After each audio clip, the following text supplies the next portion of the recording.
Unleash the power of Deepseek Janus-pro Locally and unlock a world of advanced AI capabilities, right on your own machine.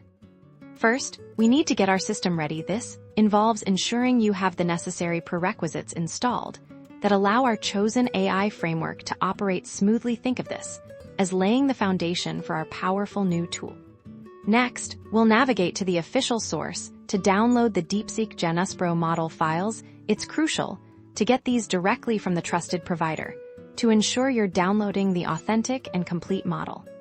Once downloaded, we'll organize these files into a dedicated folder on your computer. This step is all about keeping things tidy and making sure the subsequent setup process can easily find everything it needs. Now, we move on to the installation. This will involve running a series of automated scripts that configure the model and its dependencies, essentially teaching your computer how to communicate with Januspro.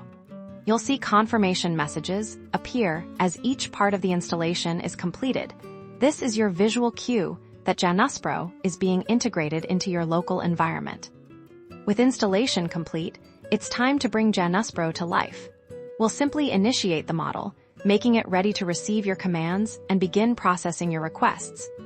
And there you have it. Deepseek Janus-pro is now running locally. You can start interacting with it for code generation, complex text analysis, or any other task you have in mind, all within the privacy of your own system.